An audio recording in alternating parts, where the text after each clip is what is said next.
So, uh, okay, we're good now. So, anyways, Bunny.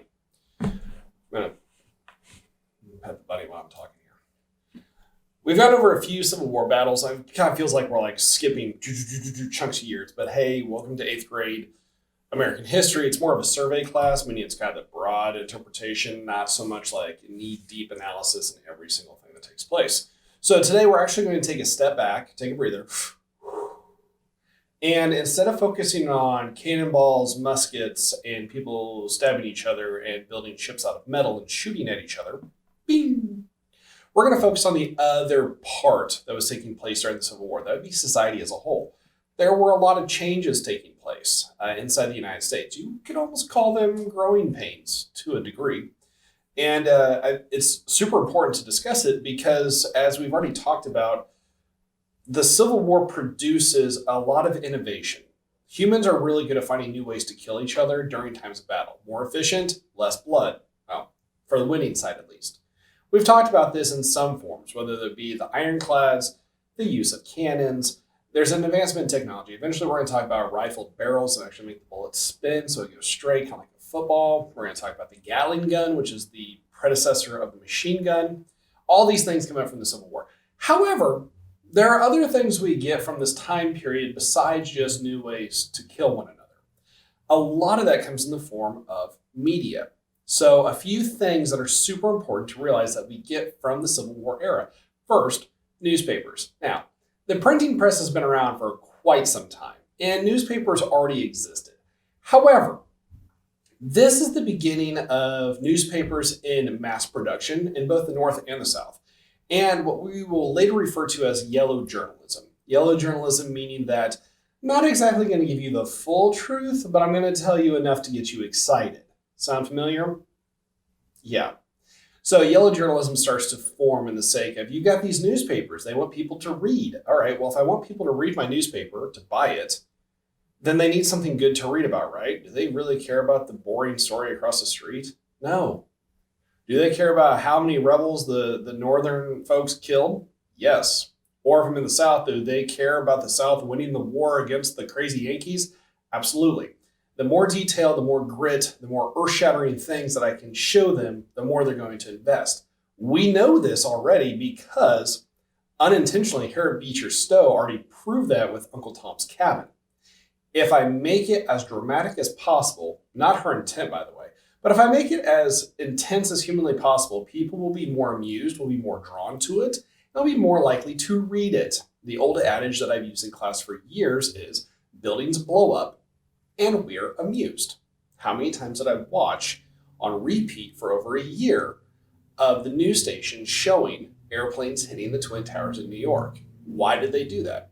There's something to be said about us being drawn to chaos. Why do people watch a NASCAR race? Let's be honest. It's not because of the race. Yeah, they want the wrecks. We're drawn to disaster. And when wartime hits, there's not much of a better disaster to encapsulate than war itself.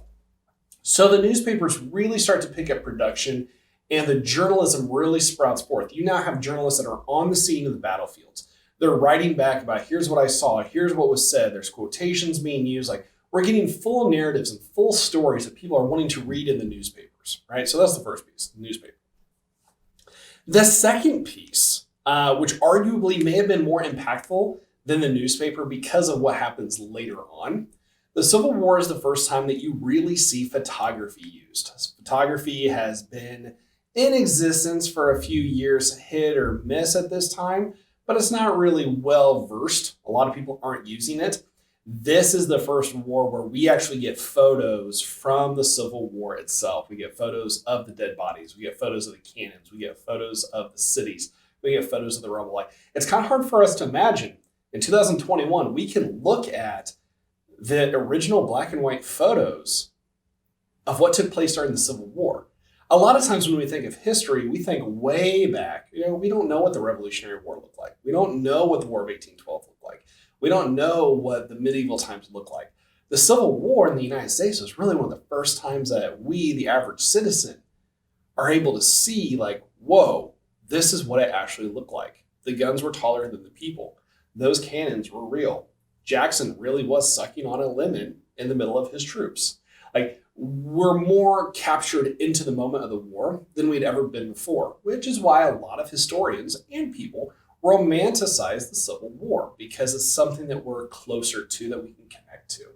Now, of course, newspapers and photography intertwine together as well, because when we start to realize that we can print those photos into the newspaper, it gives a whole new dynamic. Remember, prior to this, newspapers maybe had a political cartoon here or there, but majority of them were just writing article after article after article, which is cool, but it's not the same as having an image attached to the actual article itself.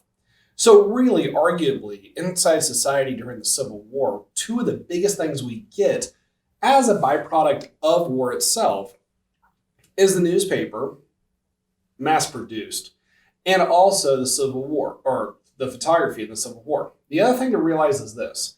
The individuals who weren't at war, who weren't in the battles, with the advancement of factories, especially in the North, people for the first time ever in the United States found themselves with leisure time, or in other words, downtime.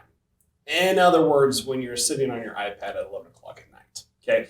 That kind of stuff. For the first time, Americans are sitting around going, it's 5 o'clock at night and I have nothing to do. So they're more interested in investing their extra energy into what was taking place, into politics, into society, into war, into military. More Americans are getting the opportunity to explore hobbies and interests than just what they have to do to survive on a daily basis. It's a rapid advancement in society. A lot of that's from the industrial aspect, and industry was huge at this time because of the war machine itself, especially for the Union. So, in hindsight, really, we get two big things. We get the newspaper and we get photography. Out of this also, we get leisure time, we get free time for the average American person who is not involved in the battle. The big thing to consider about these two, though, is the ramifications or the impact that it has on the current day. Photography was taken of, imagine this, dead bodies strewn across the ground from the Battle of Antietam, for example, published in a newspaper with a list of people that were killed in action, fighting for freedom, right? It instills beliefs, it instills patriotism, it instills other emotions. It can get people riled up, right? Or when the Union forces instill the draft and say, hey, you're 18 years or older, you are going to be drafted. That means you are going to the military. You are going to serve, whether you like it or not. It is your responsibility. Well, if a newspaper picks up on that and says, well, actually, there's an exception. You don't have to fight if you can pay $300 to get out of it. Well, now all of a sudden, people start realizing with the access to the newspaper, if I'm wealthy, I don't have to fight the war.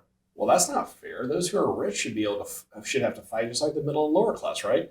Creates tension and hostility, which is something you'll read about today in the New York City draft riots that take place during the Civil War, specifically because of that situation.